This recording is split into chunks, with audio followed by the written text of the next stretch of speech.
Hi, Carrie.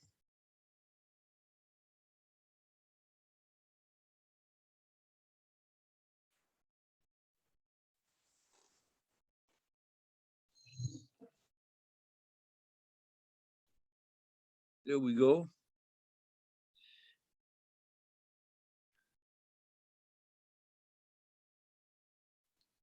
You're connecting to audio, huh, Carrie?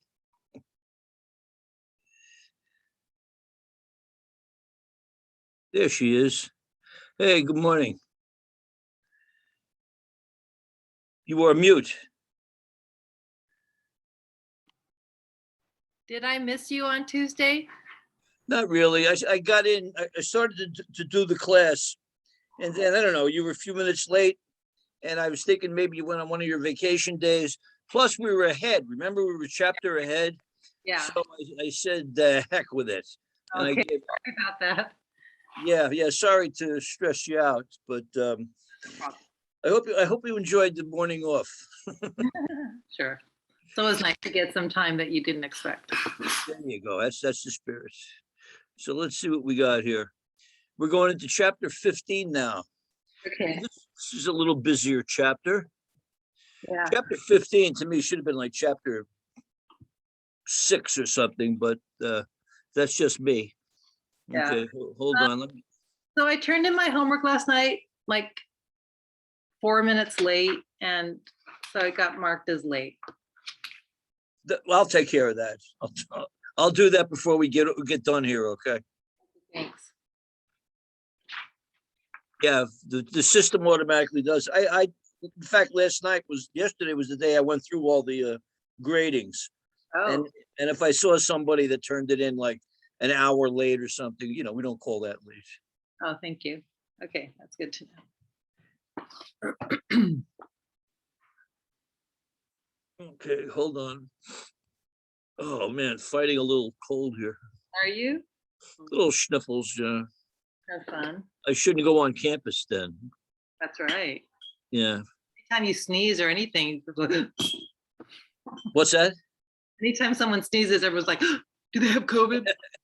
I know. Yeah, I got to get the booster. I'm waiting for that. Mhm. There we go. Download. There we go.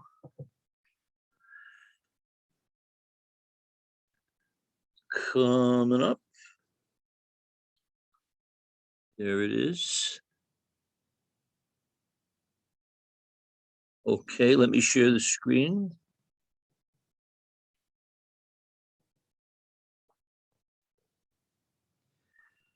Okay, can you see this? See the slide now? Yeah.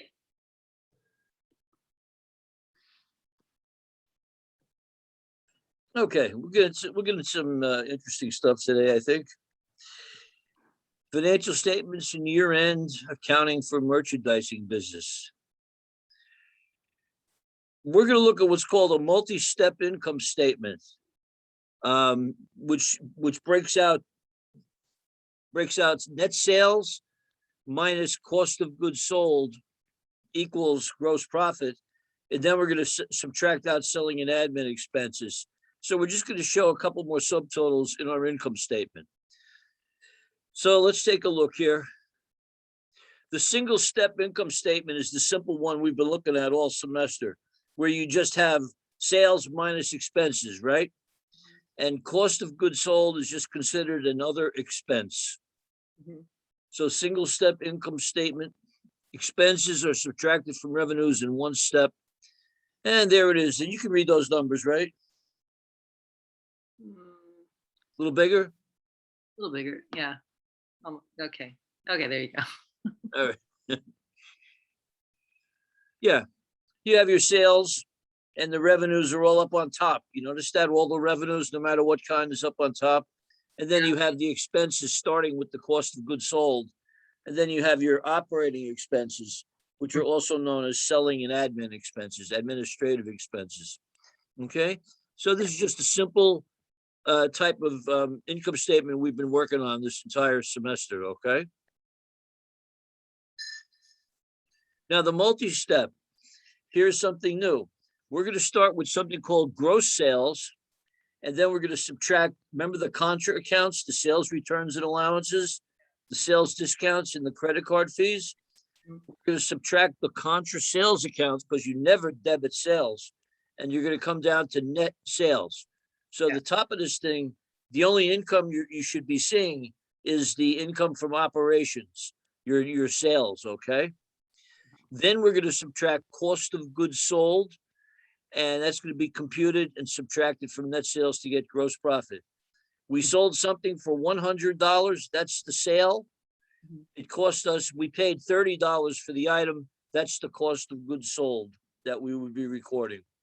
And then operating expenses are listed and subtracted.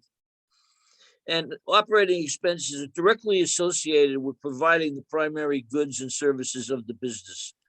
Operating expenses, we're talking about the sales department, the human resources department, the accounting department, the executive department, purchasing, people like that. They don't work in the store necessarily, but we need them to move the product and come up with financial statements, okay? And operating expenses can be divided into subcategories of selling and general. And what are some examples of selling expenses?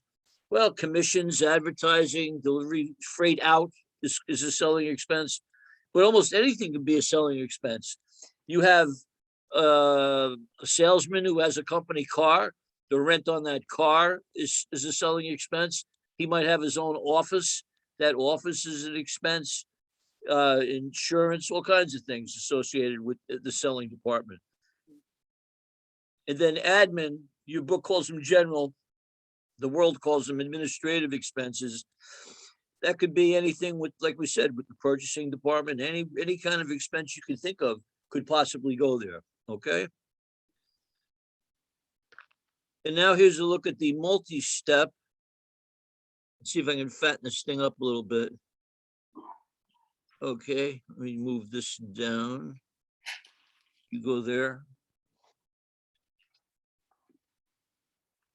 Okay, so look at what we have here. We have our famous last two sheets of the worksheet, okay? And we're bringing over the net sales by starting with the gross sales, and then we're going to subtract out the sales returns and allowances. It gives us net sales. So net sales is one of three. Net sales is one of three numbers we're looking for. Then we bring over the calculation for the cost of goods sold. Do you remember that? Yeah. It's beginning inventory plus purchases gives you the goods available for sale. You then subtract the ending inventory to get the cost of goods sold. You're comfortable with that concept in your mind, Carrie? The goods available? Good. Good. Beginning inventory plus purchases, that's all you could have possibly sold. Right. So now we know what the cost of goods sold is. We can now come up with our gross profit, which is the 2,600. And then following that, we just list our expenses down. Now, this particular income statement did not separate the selling expenses from the admin expenses. Normally you would, and you'd see a subtotal called total selling expenses, total general and admin expenses. And then we just come down to the end. Notice that the rest of the revenues show on the bottom now. And the reason we're doing that is they have nothing to do with operations. Interest revenue. Oh, that's great. We were able to put money in a bank and earn interest. Rent revenue. It's nice. We can rent out part of our store to somebody. Subscription revenue. We have a catalog or something that we put out every month, okay? And other expenses. Part of the operating expenses. Pardon me? Why wouldn't subscriptions be part of the selling expenses? That's a good question. And whenever anybody starts to answer a question by saying it's a good question, it's because they don't know the answer. But let me see. This guy's a motorcycle company, okay? His business is selling motorcycles. He might publish some kind of instructional pamphlet or something that he sends out and sells. I'm really not in a position to answer that question. That's a good question. Other than this guy's job is not selling magazines, it's selling motorcycles. Got it. So that's kind of a side business there. He's both a motorcycle manufacturer and a publisher. Okay. And then we can compare the statement of equity. We've been over this a number of times, huh? Beginning balance. If you have any additional investments, beginning balance plus income minus withdrawals gives you the capital at the end of the period. Now they're talking about a classified balance sheet, and this is a little bit new. We're going to take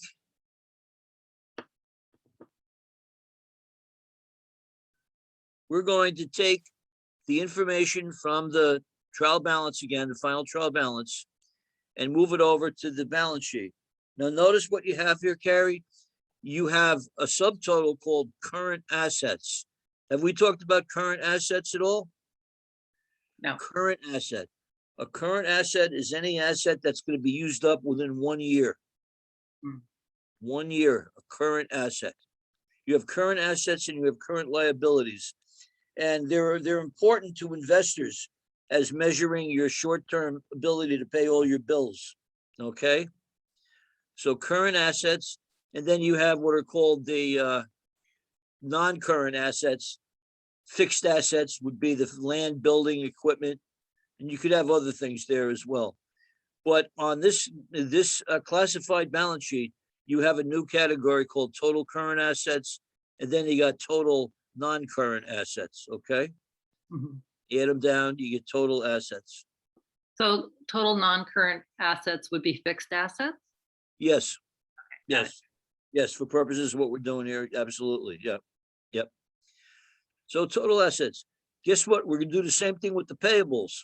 We're gonna break out the liabilities into short-term and long-term, okay? And we're seeing here that notes payable is short-term. Accounts payable by very definition is current. I don't want to say short-term. Let's use the right nomenclature. Yeah. Yeah, accounts payable by definition is current. Refunds, wages payable are always current. Sales tax, unearned revenue, mortgage, the current portion of a mortgage, and then the long-term portion of the mortgage would be the long-term liability, less the current portion. You could also have a note payable out here in long-term if it was a 2-year note. Sure. So you can have all kinds of long-term items. You could have a bond payable, a 30-year bond sitting out there. Okay, so you're pretty good with current assets, current liabilities. They just get used up in 1 year. Okay. And where they're going to become important is when we do some metrics later in this chapter. Current assets include cash, other assets expected to be converted into cash or consumed within 1 year. 1 year of the operating cycle. Cash, receivables, merchandise inventory, prepaid. And they are listed in order of liquidity, and we know that already, right? They're listed in order of liquidity. Cash is the most liquid, always listed first, then accounts receivable, or maybe short-term investments. Property, plant, equipment, assets that are expected to be used for more than a year in the operation of business, land, buildings, equipment. These are the big ticket items. Assets with longer useful lives are listed first. That I've never heard before. So take that for what it's worth. Okay. Current liabilities, obligations that are due within 1 year or the normal operating cycle, whichever is longer, huh? And like we just saw, notes payable, accounts payable, wages, unearned. These are your classic current liabilities. And companies do a lot of comparing of the current assets to the current liabilities to get a sense of how liquid they really are. Long-term liabilities, obligations that will extend beyond 1 year, mortgage payable, at least the long-term portion of it. Owner's equity, we know what that is.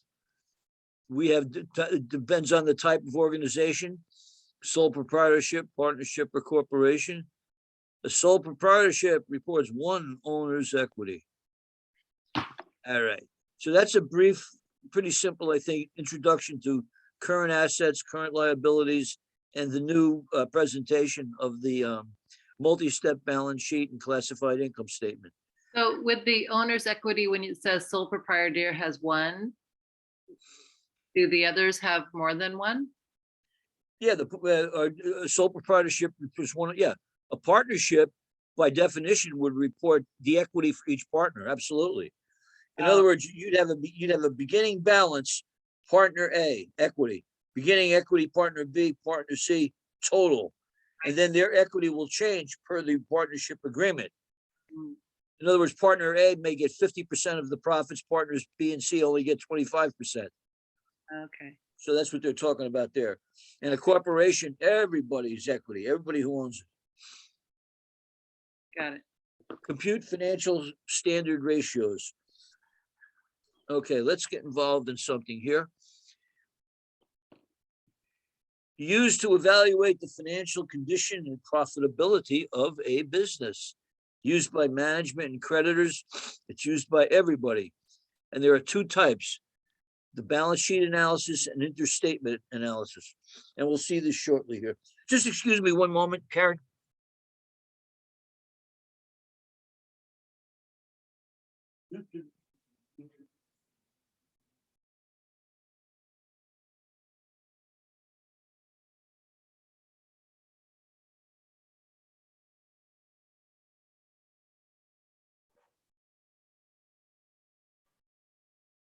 Had to grab a few tissues. All right, financial statement analysis.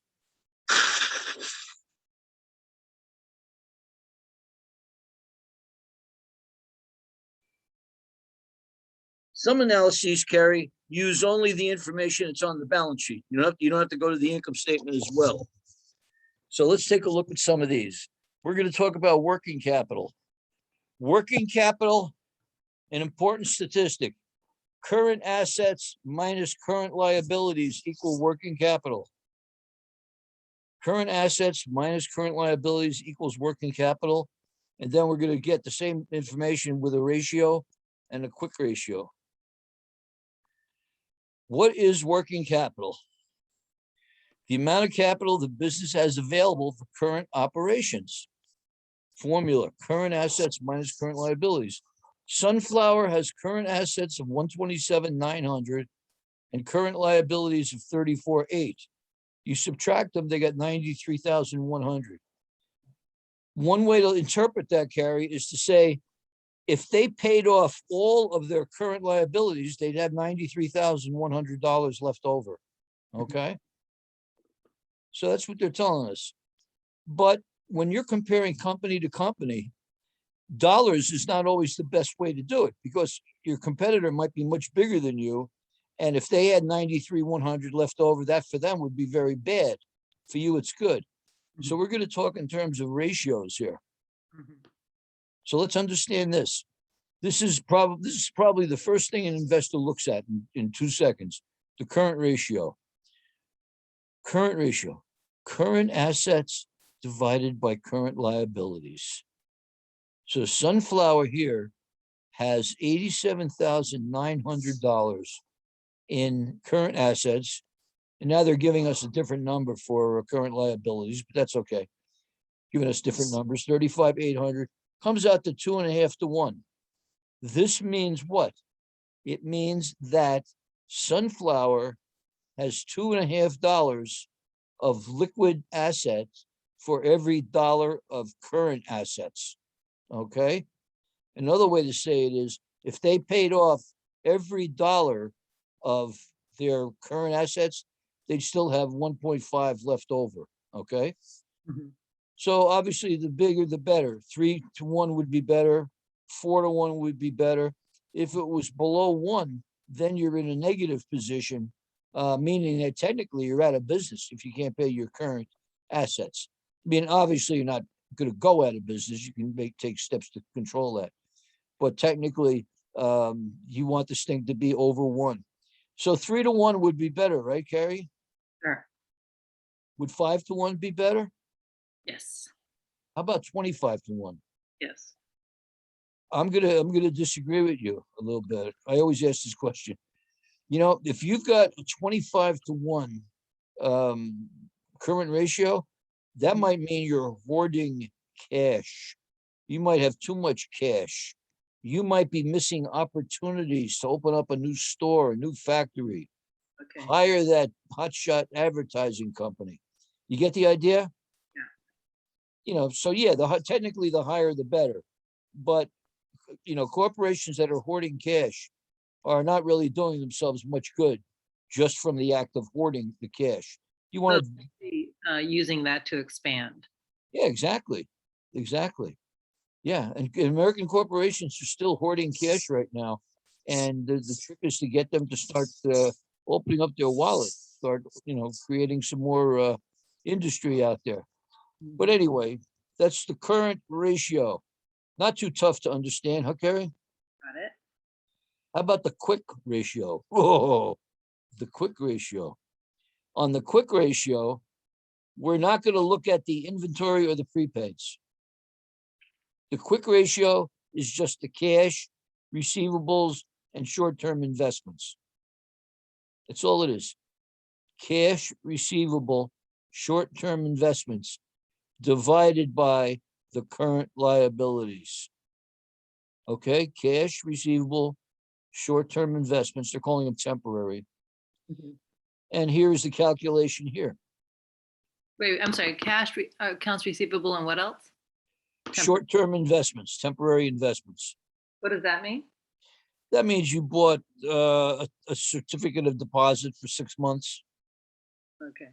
would be one example, or a bond that's a 1-year bond. Okay. Could be a lot of different things. So now that we're only looking at the cash, receivables, and temporary investments, these are the ones that are super liquid. Yeah. You can turn these into cash with a phone call. Okay, prepaid and inventory is different. You just can't do that immediately. Mhm. So the quick ratio is more onerous. It's more difficult. So here, even dismissing the inventory and the prepaids, you still have a 1-to-1, a 1-to-1/1 ratio. Mhm. Okay, so that's not too bad. Quick ratio. So those are 3 ratios, and these will probably pop up on the test in one form or another. Return on equity. You've probably heard of this before, right? What was the return on equity? I'm sorry. So going back to the quick ratio, so 1.1 to 1 would be considered what? Well, consider that they're liquid. They have enough. They have enough money to pay their bills. For every $1.10 they pay off, they're going to keep 10 cents. Oh, okay. Is So, what but that higher, higher is better. okay, Yeah, 1-to-1, that's a little shaky, huh? yeah, With the quick ratio. So this company may say we need to do something about that. okay. And the best way to do it is sell more product, right? Mhm. Generate cash. Return on equity. Return on equity, huh? Income divided by owner's equity. This one you always see on the business news if you're ever turning the channels, and maybe stop in on CNBC or the national news broadcast. They'll say Facebook announced their earnings today, and they had a 21.8% return Mhm. against a forecast of 22. Return on equity, simply net income divided by the average owner's equity, the total equity. Net income divided by the average total equity. And Carrie, where you get that is from your balance sheet. You take the beginning balance of your total equity and the year-end balance and divide it by 2. Um,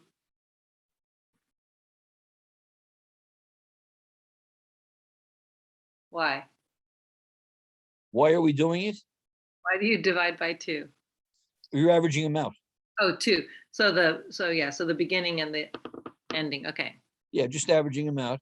And you come out, when you do that, you get 100,400 divided by 460,400.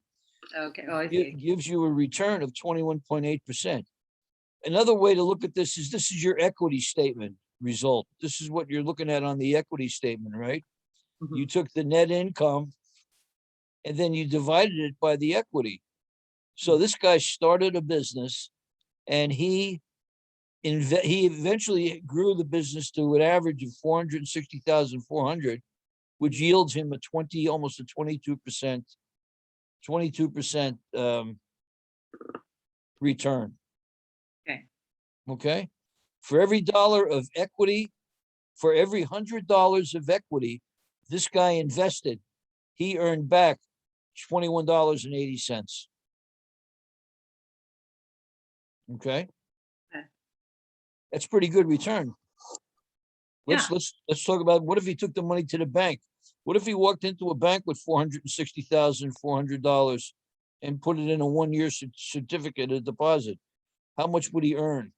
He would barely earn 1%, which would be Right. about less than $5,000. Mhm. Hey, we got a good one here. The accounts receivable turnover. Oh, this is a good one.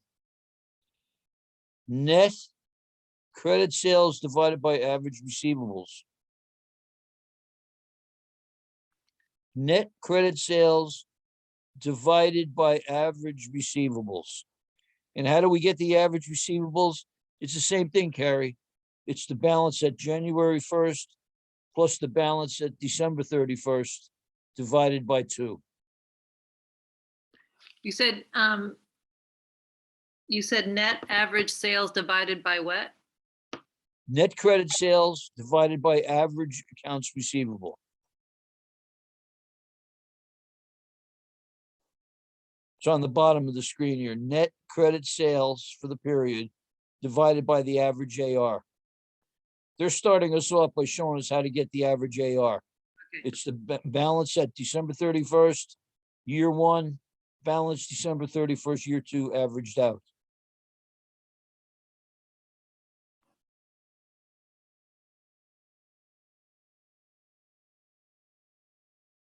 And when we do that, when we do that, we get something called the turnover. Mhm. Okay. In this case, the turnover is 9.6. What does that mean? It means that we collected our average accounts receivable 9.6 times. Okay. Now, what does That's that kind of clunky language, isn't it? That's kind of hard to visualize. mean? If I told my boss at our monthly meetings at Thomas and Betts that the cash collections resulted in a 9.6 turnover, he would look at you, he would look at me and say, what are you talking about? Turnover is not the best way to express it. Let's turn it into days, okay? Mhm. How many days in a year? 365 divided by the turnover gives you the number of days. I see. So what is this telling us? This company, Carrie, collects its cash in 38 days.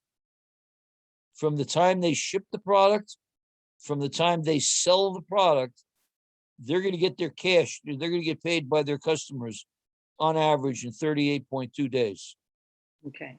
which is pretty darn fast in my world. Yeah. Okay. So comparing average collection period with businesses' credit terms gives you an indication of or customers paying you. Okay. So So there we go. in a business, like say an online business where the customer has to pay up front before they get the product, right? So this is more referring to like I don't know, what, a manufacturing business or? Yes, only credit sales. What you're describing are all cash sales. Yeah. So they would have nothing to do with this metric at all. Mhm. Only sales on credit where you ship the product and you're going to wait for the payment later. Right. All right. Pretty interesting stuff, huh? Yeah. Not bad. Inventory turnover. Uh-oh. Ready for this one? We did the AR turnover. Now we're going to do the inventory turnover. This time, we're gonna change credit sales to cost of goods sold, and we're gonna change our inventory. I'm sorry, change accounts receivable to inventory.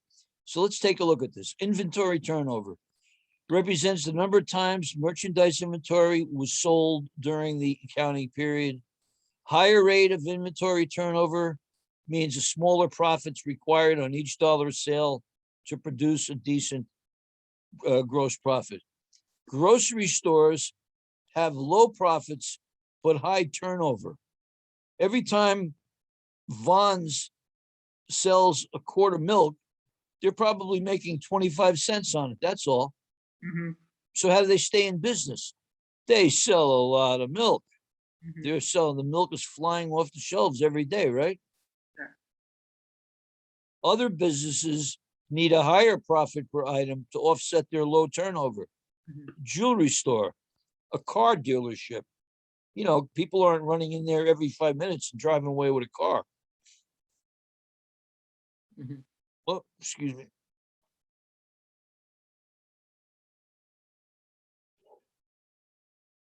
So we're going to take our turnover rate and we're going to compare them to prior years, compare them to other companies, compare them to the industry average. Inventory turnover. Let's get the average inventory, and we know how to do that now, right? Mhm. Inventory at the beginning of the year, the ending of the year divided by 2. That turns out to be 50,450. And here we go. Here's our cost of goods sold coming right from the income statement. Mhm. Divided by the average inventory, the turns are 4.8. 4.8. It means we ship the average inventory almost 5 times a year. But again, the turnover number is a clunky one to use in discussions. The better number is the days. And how do we get the days, Carrie? 365 divided by, is it 4.8? Yep, exactly. Good. Divided by the turnover.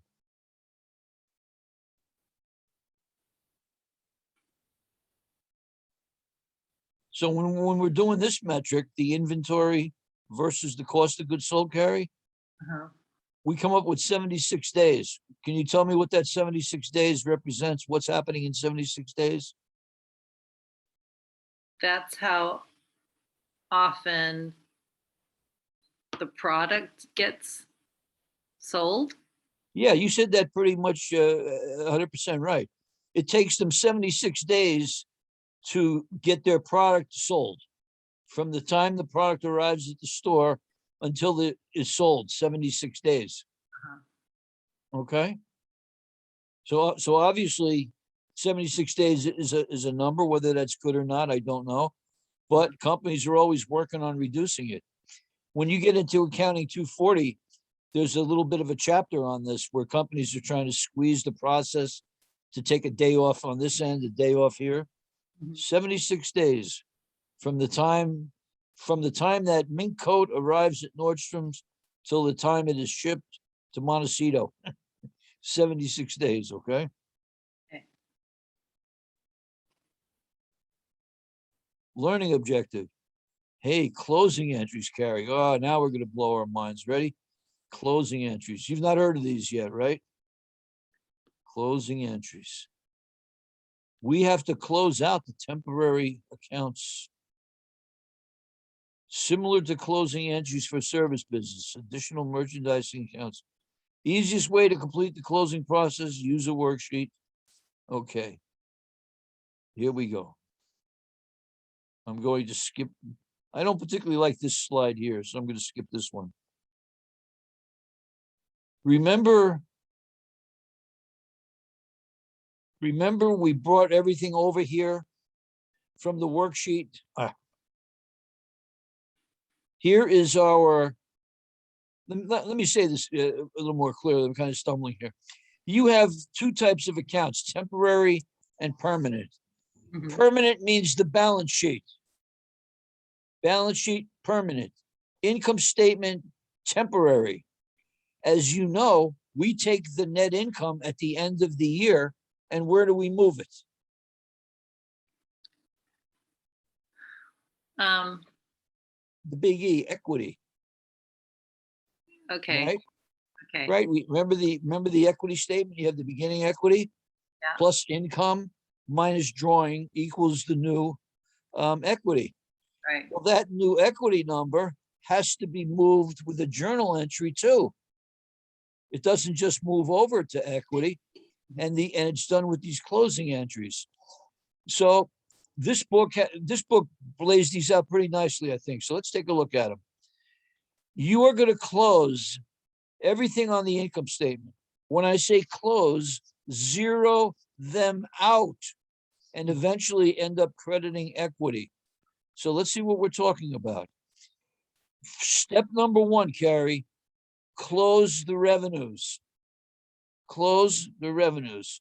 So what they're suggesting here is you find anything that has a credit balance. You see our first credit is, let me see here. I'm having trouble seeing this. First credit here is sales, 473, right? Mhm. We want to debit sales. Remember I said we never debit sales, never? Only when you close it, you do. Mhm. You're going to debit sales. You're going to debit the revenue here. You're going to debit that revenue, and we're going to debit the returns, allowances, and discounts if they're purchase returns and allowances. So we start by debiting the sales and all the revenue accounts. And we're going to use a new account you haven't seen before called income summary, which is just a holding account. You'll never see it on the financial statements, and you'll never see it on any of the general ledger information. Mhm. So we're going to debit sales and credit income summary. So the balance of income summary is now $485,300, right? Mhm. That number represents the sales. Wouldn't you agree? Yeah. So Well- now the income summary equals the sales. We Oh, now, go ahead, question. sales, I mean, what do you mean? Because there's more than just sales. There's interest and rent and all that. That's correct. I should not have used the word sales. Revenues. Revenues, okay. Anything that increases revenue. Mhm. That's why you include the purchase returns and allowances and purchase discounts, because that reduced your cost of goods sold, okay? Yeah. So you have a pretty good, the basic idea what we're doing. We debit all the revenue accounts to zero them out. Okay, so is the purchases, returns, and allowances, is that subtracted? Yep, that's my zeroed out as well, yeah. Okay, so in this income summary, you're adding all the ones in green and subtracting the ones in pink? No, we're adding them all. They're What? just showing you pink because it's purchases versus revenue. Oh, that's what got returned to you. Yeah, Purchase. I got it, sorry. yeah. So we debit all the revenue accounts. Got it. Then we go to the debit side and we pick out all of the debits, okay? We're going to start off with where's the sales returns and allowances right there. Yeah, okay. And now we're going to debit the income summary. We know we're going to debit it. We know we're going to debit it because we're going to credit every one of these guys. Yeah. Every one of them. So at that point, your income summary equals your net profit. Would you agree with that? Yeah. Absolutely, right? So now all we want to do is take that net profit that's in the income summary, debit it because it has a credit balance, and then credit Sam Tangiri capital. Now we've moved the income statement into capital. Okay, wait, sorry. Go for it.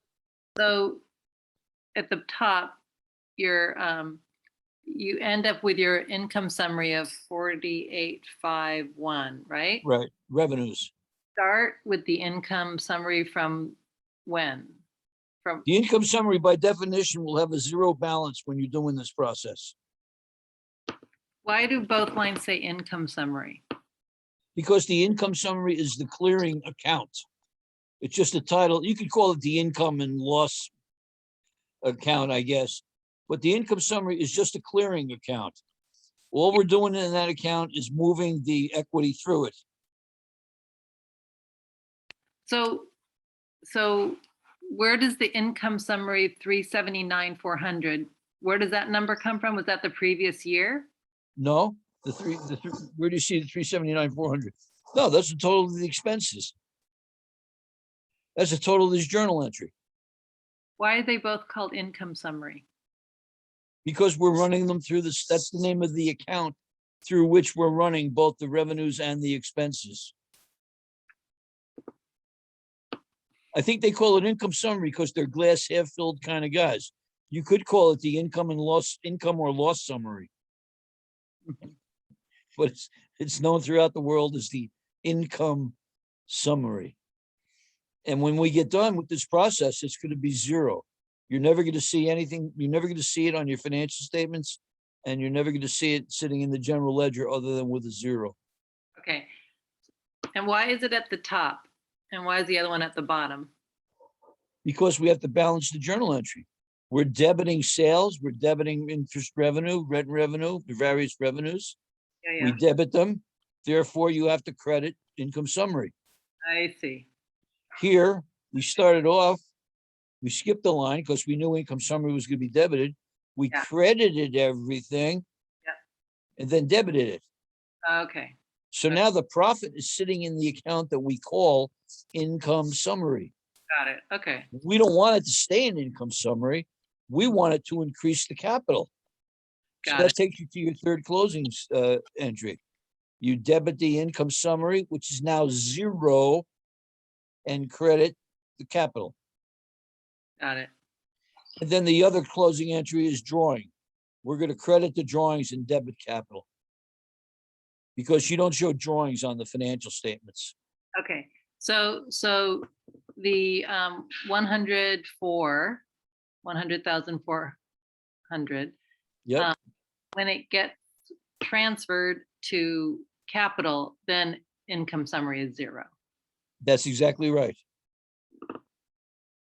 We're just putting it into this bag and then bringing the bag over to capital. Got it. Okay.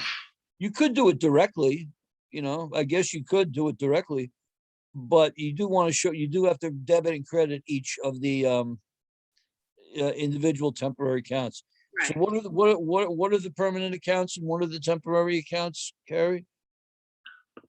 Balance sheet, Is a permanent. permanent. You are correct.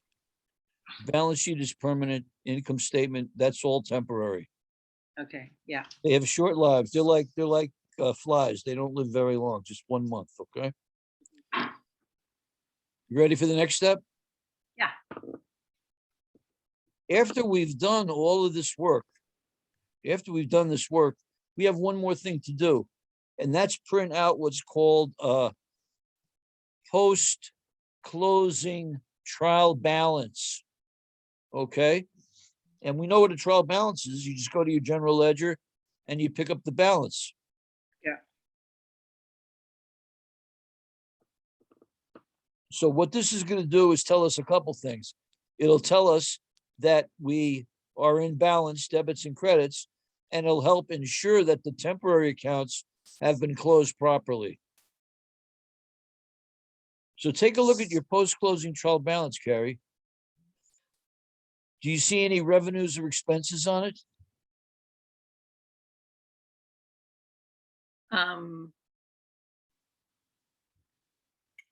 No. No. How come? Because we Closed it. exactly right, because we closed it. Spoken perfectly. Yeah, you get the idea. We closed everything. Everything is zero, right? Yeah. So at this snapshot in time, as of midnight on December 31st, 2020, these are the only accounts that had balances. All of our other accounts on the temporaries do not have balances. If you look in your general ledger now, you'll see all the detail and you'll see the total for the month, but then you'll see that big fat income summary number zeroing it out. So now we're ready to start business with the next month, and the temporary accounts will start again. Got it.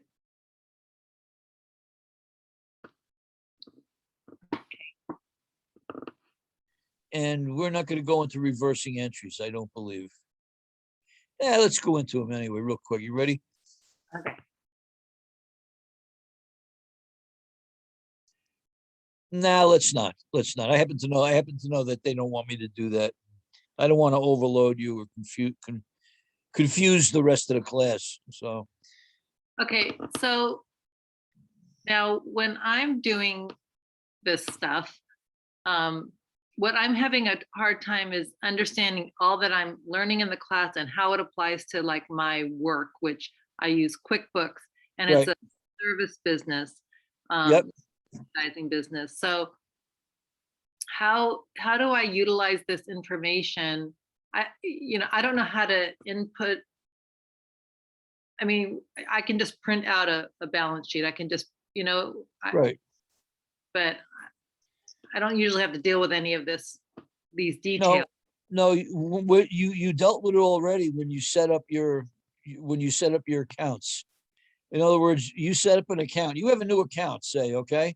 Say you have a new expense. You say, I decide I want to record the water bill in its own expense. Yeah. So you go in there and you know how to set up an account, right? In QuickBooks, you go in and you tell it this is the new account number. This is the name of the account. When you do well, anyway, when you're doing when you're doing that process, it's going to ask you, is this a temporary or permanent account? Okay. Or it's going to know based on the account number. Okay. I don't use account numbers, so maybe I should. You don't use account. What do you use to identify things? Nothing. I just have a bank account and I have expenses and income. Okay. All right. Well, as the business expands, you can go on beyond that. But Okay. yeah, that would have been done in the setup, so that at the end of the month, you do all your work and you decide you're done, and now you're ready to close. You just go into QuickBooks and say close, and they'll do these journal entries for you automatically. Mhm. I don't think you have to type them out at all. I wouldn't think so. Right. I worked with QuickBooks for about 5 years, but that's now about 16 years ago. So I haven't really touched it in a long time. And I know it's been improved and improved. Yeah. Yeah. But a lot of the stuff that we're teaching you to do when we're telling you to write these journal entries, a lot of this is done in your setup of QuickBooks, however you set it up. I see. Yeah, Okay. so you don't have account number. Do you run financial statements? You run income statement? Yeah. Okay. And you see your sale. Okay, well you're doing fine. Yeah. I show the income, the expenses, you know, yeah. And to make matters to make matters worse, the person whom I do this for has a business. I manage both her business and personal expense. Yeah. So it's all like together. One big happy family, huh? Yeah, a little more. Do you get her business mixed in with yours? No, no. What do you mean? You said you're handling your own business, right? Yeah, well, I And have my own separate business. Like I do a property management. That's my own separate business. And right. I work for her managing her finances, but her business and personal finances are together. You know, Okay. like sometimes she uses Yeah. the wrong credit card or whatever. So Right. I got you. I got you. I have All to keep right. Well, that separate, like the business expenses and the personal expenses separate. yeah. Yeah. Okay. What do you think? You think this chapter was overwhelming? Um, no, it was fine. Oh, A little busier than the last time. yeah, So I guess we have a test coming up real soon, right? I guess so. Let me check.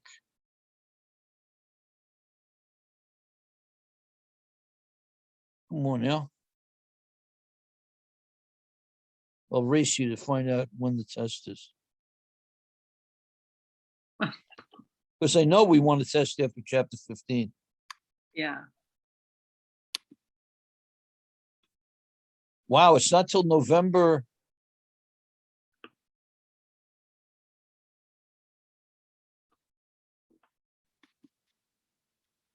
It's not until November 10. We're still a week ahead, Carrie? Are we? We better stop. What's that? We better stop. I know. I did something that I did something with my other class, which I am allowed to do, but it's a power that you want to use very rarely. And that is I gave the class an optional day Oh. to show up. I have to be there, but we're so far ahead. It was just, I feel so stupid. We were doing 2 chapters a week Yeah. when we only needed to do 1. I think So you only need to do 1 lecture a week for this. yes, next semester. Definitely 1 lecture a week. Yeah, because So- when I looked on like the syllabus, it only shows a Tuesday lecture. So, Yeah, that makes sense, right? Yeah. Okay. So I've been flapping my gums twice a week for no particular reason other than to get ahead, huh? right. Well, So- maybe we'll skip next week then, okay? Okay. Why don't you, if you don't mind, and I promise I'll get back to you. Why don't you email me again and just saying, hey, are we having a class or not? Maybe we'd have a review or something, okay? Okay. So next week is so this- Halloween is Sunday, right? so November 2nd is Tuesday. And then the 9th is Thursday. And then you're saying we have a test on, I'm sorry, where are we today? Oh, yeah. We just finished chapter 15 Okay. and it's only October 26th, is it? Something like that? 20, today's the 28th. 28th. So, We're gonna cut. okay, so next week is the 2nd is Tuesday, the 4th is Thursday. So maybe if we skip next week and we meet on the 9th, then that's the day before the test. Yeah, that's what we'll do. Okay, class, the rest of you, I know will all come in and watch these videos religiously. There will be no lecture next week, okay? We will resume 2 weeks from today, okay? Yeah. That would be November, whatever that is, okay? The 9th. The 9th. Thank you, Carrie. Okay. All right. Do I hear a motion to end the meeting? Yeah, 2nd. Okay. You can't second that motion fast enough, huh? Okay, we'll see you later. You. Bye-bye.